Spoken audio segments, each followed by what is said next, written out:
இன்றைக்கி என்ன பார்க்க போகிறோம்னா டிஎன்யூஎஸ்ஆர்பி தமிழ்நாடு சப் இன்ஸ்பெக்டர் போஸ்ட்டுக்கான வேகன்சி வந்து வச்சுருக்காங்க. இந்த வேலைவாய்ப்பு வந்து நம்ம எதை படித்தா பாஸ் பண்ணுறது, எப்படி படித்தா பாஸ் பண்ணுறது, இந்த வேலைவாய்ப்புனா physical measurement test, physical efficient test, examination வந்து எப்படி கேட்கப்படுற டீட்டெயில் வந்து நம்ம கிளியராக பார்க்கலாங்க. இந்த வேலைவாய்ப்பு வந்து அப்ளை பண்ணுறதுக்கான லாஸ்ட் டேட் வந்து 3/5/2025 கொடுத்துருக்காங்க. டேட் ஆஃப் ரிட்டன் எக்ஸாமினேஷன் வந்து டேட் வில் பி அனௌன்ஸ் லேட்டர்னு சொல்லியிருக்காங்க. கூடிய சீக்கிரமே அறிவிக்கப்படுங்க. இந்த வேலைவாய்ப்புக்கான உங்களுக்கு 1299 காலத்துக்கான வேலைவாய்ப்பு அறிவிச்சிருக்காங்க. 909 ஆண்களும் 390 பெண்களுக்கான வேக்கன்சி வந்து அறிவிச்சிருக்காங்க. நம்ம இப்போ இந்த வேலைவாய்ப்பு வந்து எந்த மாதிரிப்பட்ட எக்ஸாமினேஷன்லாம் கேட்கப்படுறாங்கன்னு பார்க்கலாங்க. ஃபஸ்ட்டு பார்த்தீங்கன்னா தமிழ் லாங்குவேஜ் எலிஜிபிள் டெஸ்ட் நடக்குங்க. அது காமனாக ஓப்பன் கோட்டாக்கும் டிபார்ட்மெண்ட் கோட்டாக்கும் சேர்த்தே பார்த்தீங்கன்னா காமனாக 100 மார்க்கு தாங்க நடத்தப்படும். அதனைத் தொடர்ந்து மெயின் ரிட்டன் எக்ஸாமினேஷன், மெயின் எழுத்து தேர்வு நடக்குங்க. மெயின் எழுத்து தேர்வு வந்து ஓப்பன் கோட்டாக்கு வந்து 70 மார்க்கும், டிபார்ட்மெண்ட் கோட்டா வந்து 85 மார்க்கும் நடத்தப்படுங்க. அதனைத் தொடர்ந்து ஃபிசிக்கல் எஃபிஷியன்ட் டெஸ்ட் நடக்கும். ஃபிசிக்கல் எஃபிஷியன்ட் டெஸ்ட் வந்து ஓப்பன் கோட்டாக்கு வந்து 15 மார்க்கும், டிபார்ட்மெண்ட் கோட்டாக்கு வந்து கிடையாதுங்க ஃபிசிக்கல் எஃபிஷியன்ட் டெஸ்ட்டு. வைவா வாய்ஸ் பார்த்தீங்கன்னா 10 மார்க்கு நடத்தப்படும். டிபார்ட்மெண்ட் கோட்டாக்கு வந்து 10 மார்க்கு தாங்க. ஸ்பெஷியல் மார்க், அதாவது NCC certificate, NSS certificate, form 3 form 2 certificate வச்சுருக்கவங்களுக்கு வந்து 5 மார்க்ஸ் வந்து ஓப்பன் கோட்டா, டிபார்ட்மெண்ட் கோட்டாயும் 5 மார்க்ஸ் கொடுக்கப்படும். டோட்டலாக வந்து 100 மார்க் வந்து இந்த காமனாக வந்து இந்த எக்ஸாமினேஷன் வந்து நடத்தப்படும். முதல்ல இந்த வேலைவாய்ப்பான எக்ஸாமினேஷனுக்கு வந்து நீங்கள் பார்த்தீங்கன்னா Tamil language eligible test, Tamil language eligible test வந்து 100 கொஸ்டின் 100 மார்க் இந்த எக்ஸாமினேஷன் நடத்தப்படும். 1 மணி நேரம் 40 நிமிடம் இந்த எக்ஸாமினேஷன் நடத்தப்படும். இதில் நீங்கள் பார்த்தீங்கன்னா உங்களுக்கு கட் ஆஃப் பேஸ் பண்ண மாட்டாங்க. நீங்கள் 100ல் 40% மார்க், அதாவது மினிமம் 40 மார்க் எடுத்தால் மட்டும்தான் நீங்கள் தமிழ் லாங்குவேஜ் எலிஜிபிள் டெஸ்ட்டில் வந்து பாஸ் பண்ணீங்க. தமிழ் லாங்குவேஜ் எலிஜிபிள் டெஸ்ட்டில் நீங்கள் பாஸ் பண்ணிட்டீங்கன்னா மெயின் ரிட்டன் எக்ஸாமினேஷனில் நடத்தப்படுற பேப்பரை வந்து கரெக்ஷன் பண்ணப்படும்னு சொல்லியிருக்காங்க. மெயின் ரிட்டன் எக்ஸாமினேஷன் வந்து உங்களுக்கு 70 மார்க் வந்து நடத்தப்படும்னு சொல்லியிருக்காங்க. ஓப்பன் கோட்டாய்க்கு வந்து, டிபார்ட்மெண்ட் கோட்டாய்க்கு வந்து 85 மார்க் வந்து நடத்தப்படும்னு சொல்லியிருக்காங்க. அதில் வந்து உங்களுக்கு ஓப்பன் கோட்டாயில் இருக்கிறவங்களுக்கு வந்து நீங்கள் பார்த்தீங்கன்னா பார்ட் ஏல வந்து 40 மார்க்கு, பார்ட் பியில் வந்து 30 மார்க் வந்து நடத்தப்படும்னு சொல்லியிருக்காங்க.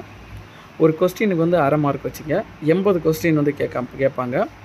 அதே போல் 60 கொஸ்டின் வந்து பார்ட் பியில் கேட்கப்படும்னு சொல்லியிருக்காங்க. இந்த வேலைவாய்ப்பு வந்து இது வந்து மெயின் ரிட்டன் எக்ஸாமினேஷன் வந்து நடத்தப்படும்னு சொல்லியிருக்காங்க. அதனை தொடர்ந்து ஃபிசிக்கல் மெஷர்மெண்ட் டெஸ்ட் நடத்தப்படுங்க. எக்ஸாமினேஷன் முடிஞ்சிங்கன்னா ஃபிசிக்கல் மெஷர்மெண்ட் டெஸ்ட் பார்த்தீங்கன்னா முதல்ல வந்து ஹைட் மெஷர்மெண்ட்டுங்க. ஹைட் மெஷர்மெண்ட்டு நீங்கள் பார்த்தீங்கன்னா OC category, general category, BC, BCM, MBC, DNC இவங்களுக்கெல்லாம் பார்த்தீங்கன்னா ஆண்களுக்கு வந்து 170 சென்டிமீட்டர் இருக்கணும், பெண்களுக்கு வந்து 159 சென்டிமீட்டர் இருக்கணும்னு சொல்லியிருக்காங்க. எஸ்சி, எஸ்சிஏ, எஸ்டி கேண்டிடேட்ஸுக்கு வந்து ஆண்களுக்கு வந்து 167 சென்டிமீட்டரும், பெண்களுக்கு வந்து 157 சென்டிமீட்டர் இருக்கணும்னு சொல்லியிருக்காங்க. இந்த வேலைவாய்ப்பு வந்து ஜஸ்ட் மெஷர்மெண்ட் பார்த்தீங்கன்னா ஒன்லி வந்து மென்ஸுக்கு நடத்தப்படுங்க. நார்மலாக பார்த்தீங்கன்னா 81 சென்டிமீட்டர் இருக்கணும். எஸ்சி, எஸ்சி, எஸ்டி கேண்டிடேட்ஸுக்கு வந்து உங்களுக்கு 76 சென்டிமீட்டர் இருந்தாலே வந்து அவங்க எலிஜிபிள் வந்து பண்ணப்படணும்னு சொல்லியிருக்காங்க. இந்த வேலைவாய்ப்பு வந்து எப்படி வந்து ரவுண்டாக வந்து ஹைட் மெஷர்மெண்ட் வந்து அவங்க ஃபாலோ பண்ணுறாங்கன்னு பார்த்தீங்கன்னா நீங்கள் 169.6 இருந்தீங்கன்னா 169.5 தான் ரவுண்டப் பண்ணப்படும். அதே இது நீங்கள் 169.8 இருந்தீங்கன்னா உங்களுக்கு 170 வந்து ரவுண்டப் பண்ணப்படும்னு சொல்லியிருக்காங்க. இந்த வேலைவாய்ப்பு வந்து இதுலேயும் ஃபிசிக்கல் மெஷர்மெண்ட் டெஸ்ட்டில் பாஸ் பண்ணிங்கன்னா ஃபிசிக்கல் என்ட்ரன் டெஸ்ட் நடத்தப்படுங்க. ஃபிசிக்கல் என்ட்ரன் டெஸ்ட்டு பார்த்தீங்கன்னா மென்ஸ், உமன்ஸ் அப்படி 2 தான் பிரிச்சிருக்காங்க. எக்ஸ் சர்வீஸ் மேன் 3 தான் பிரிச்சிருக்காங்க. மென்ஸுக்கு வந்து 1500 மீட்டர் வந்து நீங்கள் ரன் பண்ணணும் வித் 7 மினிட்ஸ், 7 நிமிடத்துக்கு முன்னாடி வந்து நீங்கள் 1500 மீட்டர் வந்து கடக்கணும்னு சொல்லியிருக்காங்க. பெண்களுக்கு பார்த்தீங்கன்னா 400 மீட்டர் கொடுத்துருக்காங்க. ஆனால் 2 மினிட்ஸ் 30 செகண்டில் வந்து ஓடி முடிக்கணும்னு சொல்லியிருக்காங்க. எக்ஸ் சர்வீஸ் மேன் கேண்டிடேட்ஸ்க்கெல்லாம் பார்த்தீங்கன்னா சேம் 1500 மீட்டரை வந்து 8 நிமிடத்தில் வந்து கடந்து முடிக்கிற மாதிரி சொல்லியிருக்காங்க. அதை தாண்டி போகிறவங்களுக்கு வந்து எலிஜிபிலிட்டி கிடையாதுன்னு சொல்லியிருக்காங்க. இதில் எல்லாம் நீங்கள் பாஸ் பண்ணிட்டீங்கன்னா உங்களுக்கு வந்து கேண்டிடேட்ஸுக்கு வந்து உங்களுக்கு பார்த்தீங்கன்னா ஃபிசிக்கல் எஃபிஷியன்ட் டெஸ்ட் நடக்கப்படும்னு சொல்லியிருக்காங்க. ஃபிசிக்கல் எஃபிஷியன்ட் டெஸ்ட் வந்து எந்த மாதிரி நடத்தப்படும்னா ஃபஸ்ட்டு வந்து நம்ம ஆண்களுக்கு பார்க்கலாங்க. ஆண்களுக்கு வந்து மென்சல் ஓப்பன் கோட்டாயில் வந்து இருக்கிறவங்களுக்கு வந்து ரோப் கிளிம்பிங், அடுத்தது ஜம்ப் சம்மந்தப்பட்டதில் லாங் ஜம்ப் கொடுத்துருக்காங்க, ஹைட் ஜம்ப் கொடுத்துருக்காங்க. ரன்னிங்கில் 100 மீட்டர் 400 மீட்டர் கொடுத்துருக்காங்க. ரோப் கிளிம்பிங் பார்த்தீங்கன்னா உங்களுக்கு 5 மீட்டருக்கு முன்னாடியே நீங்கள் ரோப் கிளிம்பிங் கயிறு ஏறுதல் வந்து ஏற முடியலைன்னா உங்களுக்கு 0 ஸ்டார் 0 மார்க்கு. 5 மீட்டருக்கு மேலே 5 மீட்டர் டு 6 மீட்டருக்கு உள்ளாடி நீங்கள் ஓடினீங்கன்னா உங்களுக்கு 1 ஸ்டார் 2 மார்க் கிடைக்கப்படும்.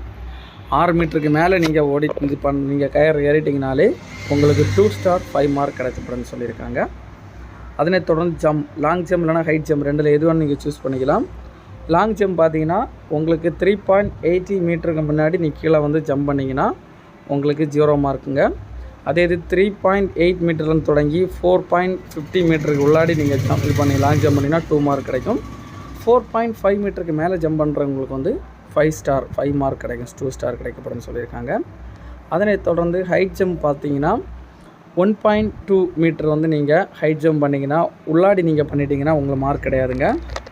அதே இது நீங்கள் 1.2 + 1.4 மீட்டருக்கு உள்ளாடி நீங்கள் இது பண்ணிங்கன்னா உங்களுக்கு 2 மார்க்கும், 1.4 மீட்டருக்கு மேலே நீங்கள் வந்து லாங் ஜம்ப் பண்ணிங்கன்னா ஹைட் ஜம்ப் பண்ணிங்கன்னா உங்களுக்கு வந்து 5 ஸ்டார் 2 ஸ்டார் 5 மார்க் கிடச்சப்படுன்னு சொல்லியிருக்காங்க. அதே போல் ரன்னிங் 100 மீட்டர் 400 மீட்டர் 2 தான் பிரிச்சிருக்காங்க. 100 மீட்டர் பார்த்தீங்கன்னா உங்களுக்கு 15 செகண்டுக்கு முன்னாடி ஓடுறவங்களுக்கு வந்து மார்க் கிடையாது. 15 செகண்ட்லேருந்து 13.50 செகண்டு, அதாவது 15 செகண்டு மேலே ஓடிட்டிங்கன்னா உங்களுக்கு வந்து கால்குலேஷன் பண்ண முடியாது. 13.50 செகண்டுக்கு முன்னாடி நீங்கள் ஓடிட்டிங்கன்னா உங்களுக்கு 2 மார்க்கும், 13.50 செகண்டுக்கு உள்ளாடி நீங்கள் வந்துட்டிங்கன்னா உங்களுக்கு 5 மார்க்கும் கிடைக்கப்படும்னு சொல்லியிருக்காங்க. அதே போல் 400 மீட்டர் ரன்ஸ் பார்த்தீங்கன்னா 80 செகண்டு தாண்டிடுச்சுன்னா மார்க் கிடையாதுங்க. 80 செகண்ட்லேருந்து 70 செகண்டுக்கு உள்ளாடி நீங்கள் தாண்டிட்டீங்க, அதாவது 80 to 70 நீங்கள் பண்ணிட்டீங்கன்னா 2 மார்க்கும், 70 செகண்டுக்கு முன்னாடி நீங்கள் ஓடிட்டிங்கன்னா 5 மார்க்கும் கிடைக்கப்படுங்க. இது வந்து நார்மல் மென்ஸுக்கான ஃபிசிக்கல் எஃபிஷியன்ட் டெஸ்ட்டு. உமன்ஸுக்கு பார்த்தீங்கன்னா அவங்களுக்கு வந்து லாங் ஜம்ப் கொடுத்துருக்காங்க. லாங் ஜம்ப் வந்து உங்களுக்கு 3 மீட்டருக்கு உள்ளாடி ஜம்ப் பண்ணிங்கன்னா 0 மார்க்கு, 3 மீட்டர்லேருந்து தொடங்கி 3.75 மீட்டருக்கு நீங்கள் இது லாங் ஜம்ப் பண்ணிங்கன்னா 2 மார்க்கும், 3.75 மீட்டருக்கு தாண்டி நீங்கள் பண்ணிங்கன்னா உங்களுக்கு 5 மார்க் கிடைக்கப்படும். அடுத்தது உங்களுக்கு த்ரோ பண்ணுறதுங்க. எறிகிறதுல வந்து ஷார்ட் புட் பண்ணுறதுல வந்து உங்களுக்கு 4 கிலோயும் கொடுத்துருக்காங்க, கிரிக்கெட் பால் த்ரோவும் கொடுத்துருக்காங்க. 4 கிலோ உங்களுக்கு ஷார்ட் புட் நீங்கள் பண்ணுறது வந்து 4.25 மீட்டருக்கு உள்ளாடி நீங்கள் பண்ணிங்கன்னா உங்களுக்கு மார்க் கிடையாதுங்க. 4.25 தொடங்கி 5.50 மீட்டருக்கு மேலே வந்து நீங்கள் இது பண்ணிங்கன்னா உங்களுக்கு வந்து 2 மார்க்கும், 5.50 மீட்டருக்கு மேலே நீங்கள் வந்து த்ரோ பண்ணிங்கன்னா 5 மார்க்கும் கிடைக்கப்படும்னு சொல்லியிருக்காங்க. கிரிக்கெட் பால் த்ரோ பார்த்தீங்கன்னா 17 மீட்டருக்கு உள்ளாடி பண்ணிங்கன்னா மார்க் எதுவும் கிடையாதுங்க. 17 மீட்டர்லேருந்து தொடங்கி 24 மீட்டர் நீங்கள் இது பண்ணிங்கன்னா உங்களுக்கு 2 மார்க்கும், 24 மீட்டருக்கு மேலே த்ரோ பண்ணுறவங்களுக்கு வந்து 5 மார்க்கும் கொடுக்கப்படுங்க. ரன்னிங் 100 மீட்ரு 200 மீட்டர் 2 தான் பிரிச்சிருக்காங்க. 100 மீட்டர் பார்த்தீங்கன்னா உங்களுக்கு 17.50 செகண்டுக்கு மேலே நீங்கள் ஓடினீங்கன்னா உங்களுக்கு மார்க் எதுவும் கிடையாது. 17.50 செகண்ட் தொடங்கி 15.50 செகண்டுக்கு உள்ளாடி ஓடிட்டிங்கன்னா உங்களுக்கு 2 மார்க்கும், 15.50 செகண்டுக்கு முன்னாடி ஓடுறவங்களுக்கு வந்து 5 மார்க்கும் கிடைக்கப்படுங்க. 200 மீட்டர் ரன் பார்த்தீங்கன்னா உங்களுக்கு 38 செகண்டுக்கு உள்ளாடி ஓடிட்டிங்கன்னா 0 மார்க்கும், 38.33 செகண்டுக்குள்ளே ஓடிட்டிங்கன்னா உங்களுக்கு 2 மார்க்கும், 33 செகண்டுக்கு உள்ளாடி ஓடிட்டிங்கன்னா 5 மார்க்கும் கிடைக்கப்படுங்க. இது வந்து உமன்ஸ் கேண்டிடேட்ஸ்க்கான இது கொடுத்துருக்காங்க. எக்ஸ் சர்வீஸ் மேன் வந்து நீங்கள் மென்ஸுக்கு பார்த்த மாதிரி சேமாக கொடுத்துருப்பாங்க, சின்ன ஒரு அட்ஜஸ்ட்மெண்ட் தாங்க கொடுத்துருப்பாங்க. நம்ம நோட்டிஃபிகேஷன் லிங்கில் கொடுத்துருக்குறோம், நீங்கள் செக் பண்ணி பார்த்துக்கோங்க. இதில் நீங்கள் பாஸ் பண்ணிட்டீங்கன்னா உங்களுக்கு ஃபிசிக்கல் மெடிக்கல் டெஸ்ட் நடக்குங்க. மெடிக்கல் டெஸ்ட்லேயும் நீங்கள் பாஸ் பண்ணிட்டீங்கன்னா உங்களுக்கு லாஸ்ட்டாக வந்து டாக்குமெண்ட் வெரிஃபிகேஷன் மூலம் வந்து ஆட்கள் செலக்ட் பண்ணப்படும்னு சொல்லியிருக்காங்க. இந்த வேலைவாய்ப்பு வந்து இந்த வேலைவாய்ப்பு உங்களுக்கு டவுட் இருந்தால் டவுட் கிளியர் பண்ணுறதுக்காக அஃபீஷியல் வெப்சைட் அஃபீஷியல் நோட்டிஃபிகேஷன் லிங்கில் வந்து நம்ம டிஸ்கிரிப்ஷனில் கொடுத்துருக்குறோம். அதை நீங்கள் கிளிக் பண்ணி இந்த வேலைவாய்ப்பு சம்மந்தப்பட்ட ஏதாவது டவுட் வந்து நீங்கள் கிளியர் பண்ணிக்கலாம். வைவா வாய்ஸ் நடத்தப்படுங்க. 10 மார்க்கு வந்து வைவா வாய்ஸ் உங்களுக்கு வந்து நேர்முக தேர்வில் வந்து ஏதாவது கொஸ்டின் கேட்பாங்க, அதுக்கு ஆன்சர் பண்ணிங்கன்னா அதுக்கு 10 மார்க் இருக்குங்க. அதில் எல்லாம் நீங்கள் பாஸ் பண்ணணுங்க. இதோட இந்த எக்ஸாமினேஷன் முடியுங்க. இந்த சம்மந்தப்பட்ட ஏதாவது டவுட் இருந்தால் நீங்கள் கேட்டுக்கோங்க. உங்களுக்கு வந்து சர்டிஃபிகேட் சம்மந்தப்பட்ட மார்க் எல்லாம் கொடுத்துருக்காங்க, நீங்கள் பார்த்துக்கோங்க. அதுவும் வந்து நம்ம டிஸ்கிரிப்ஷனில் வந்து லிங்க் கொடுத்து நீங்கள் பார்த்துக்கோங்க.